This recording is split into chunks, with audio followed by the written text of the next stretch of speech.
Career gap వాళ్ళు తీసుకోవాల్సిన జాగ్రత్తలు దాని గురించి మనం ఈ వీడియోలో మాట్లాడుకుందాము.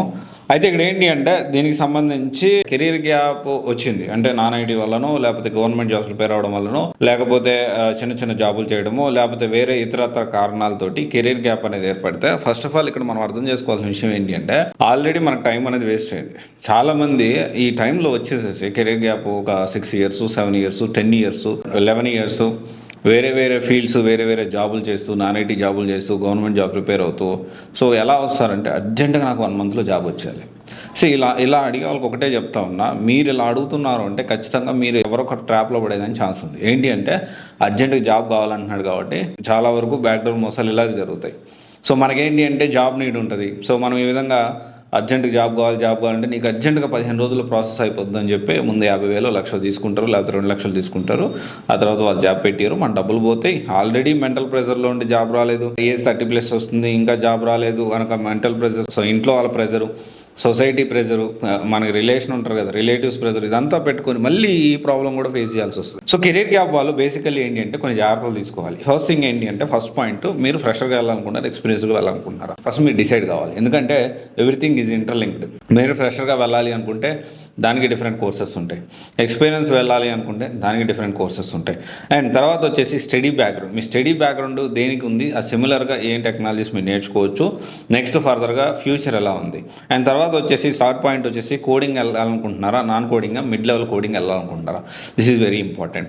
అండ్ తర్వాత వచ్చేసి మీకు ఎంత టైం ఉంది, అంటే అట్లీస్ట్ ఒక 3-4 months అన్న టైం పెట్టగలిగే ఓపిక అనేది ఉందా, లేకపోతే పర్లేదు ఒక 6 months అయినా పర్లేదు, మంచిగా స్టార్ట్ చేయొచ్చు. ఇక్కడే మనకి ఏంటి అంటే మీ స్టడీ అండ్ ఫ్రెషర్గా వెళ్ళాలా, ఎక్స్పీరియన్స్గా వెళ్ళాలి, ఎవ్రీథింగ్ ఈజ్ ఇంటర్లింక్డ్ అనమాట.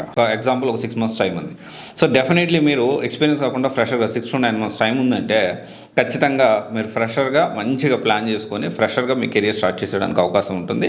దానికి తగ్గట్టు మీరు దానికి కొంచెం ఎఫర్ట్స్ అనేవి పెట్టాలి. దాదాపు 6 to 9 months మీకు టైం ఉందంటే, లేదు 3 to 4 months ఉందంటే దానికి సంబంధించి అప్పుడు ఫ్రెషర్గా వెళ్ళడం అయితే కష్టం అవుతుంది అనమాట. సో ఇలాగేంటి అంటే ప్రతి విషయంలో చాలా జాగ్రత్తగా వ్యవహరించాలి. ఫ్రెషర్గా వెళ్ళాలా, ఎక్స్పీరియన్స్ వెళ్ళాలా, అండ్ మీ స్టడీ బ్యాక్గ్రౌండ్ దానికి సిమిలర్గా ఉండే technologies, and coding non coding mid level, and దాంతోపాటు మీకు ఎంత టైం ఉంది, అండ్ దాంతోపాటు మనం ఒకవేళ ఎక్స్పీరియన్స్కి వెళ్ళే పని అయితే బీజీవీ ఎలా జరుగుతుంది, ఎలాంటి కంపెనీ సెలెక్ట్ చేసుకోవాలి, ఇవన్నీ కూడా మనం ఖచ్చితంగా కన్సిడర్ చేసుకోవాలి. సో ఇప్పుడు ఎలా ఉందంటే అందరికీ అన్నీ సెట్ కావు. సో ఎగ్జాంపుల్ ఒకరికి డేటా సైన్స్ సెట్ అవుతుంది, ఒకరికి డేటా సైన్స్ అసలు సెట్ కాదు, కొంతమందికి ఇంకొక టెక్నాలజీ సర్వీస్ నో సెట్ అవుతుంది, ఇంకొంతమంది ఇంకొన్ని టెక్నాలజీ సెట్ అవుతుంది. సో బేసికల్లీ ఏంటి అంటే వీటన్నిటి కాల్స్ ఉన్నాయి, data science with AI calls ఉన్నాయి, సేల్స్ ఫోర్స్కి కాల్స్ ఉన్నాయి, డేటా అనలిస్ట్కి కాల్స్ ఉన్నాయి, డెల్ భూమికి కాల్స్ ఉన్నాయి, స్నాప్లాజిక్ కాల్స్ ఉన్నాయి, వర్కటెక్ కాల్స్ ఉన్నాయి, అండ్ సైబర్ సెక్యూరిటీకి సర్వీస్ నోకి ఉన్నాయి ప్రజెంట్, అండ్ డెవాప్స్కి కూడా డెవాప్స్ విత్ ఏడబ్ల్యూ డెవ్సెకాప్స్కి 4+ వాళ్ళకి కాల్స్ ఉన్నాయి, టెస్టింగ్ వాళ్ళకి కూడా 4+, 5+ వాళ్ళకి కాల్స్ ఉన్నాయి. ఇలా చెప్పుకుంటూ పోతే నెంబర్ ఆఫ్ ఎస్ఏపీ ఎంఎంకి కూడా కాల్స్ ఉన్నాయి. అండ్ చెప్పుకుంటూ పోతే చాలా టెక్నాలజీస్ ఉన్నాయి, వాటన్నిటికి కూడా కాల్స్ అనేవి ఉంటూనే ఉన్నాయి. ఇప్పుడు ప్రజెంట్ బాగానే ఉంది, పర్లేదు, మరీ వరస్ట్గా అయితే లేదు మార్కెట్ అయితే. కాకపోతే ఇక్కడ ఏంటి అంటే చాలా క్లారిటీగా చెప్తా ఉన్నా, మీకు సూట్ అయ్యేది ఏంటి, మనకి ఏ సూట్ అవుతుంది అది మీరు సెలెక్ట్ చేసుకోండి. అండ్ దానికి మీరు పెయిడ్ కౌన్సిలింగ్ అటెండ్ అవ్వాల్సిన అవసరం లేదు, ఫ్రీ కెరీర్ కౌన్సిలింగ్ ప్రొవైడ్ చేస్తాను.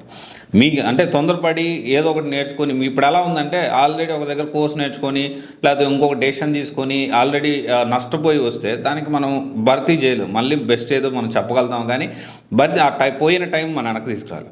అండ్ ఎందుకంటే ఇదేమి డబ్బులు పెట్టాల్సిన అవసరం, ఒక 10-15 నిమిషాలు టైం స్పెండ్ చేయడమే కదా. సో దట్టికి కూడా ఆ కెరీర్ కౌన్సిలింగ్ అటెండ్ కావడానికి కూడా ఇబ్బంది అయితే కష్టం కదా. సో చాలామంది కౌన్సిలింగ్ అటెండ్ కావాలంటే నేను తర్వాత అటెండ్ అవుతాను, తర్వాత చూద్దాం, ఇట్లా మాట్లాడతాం.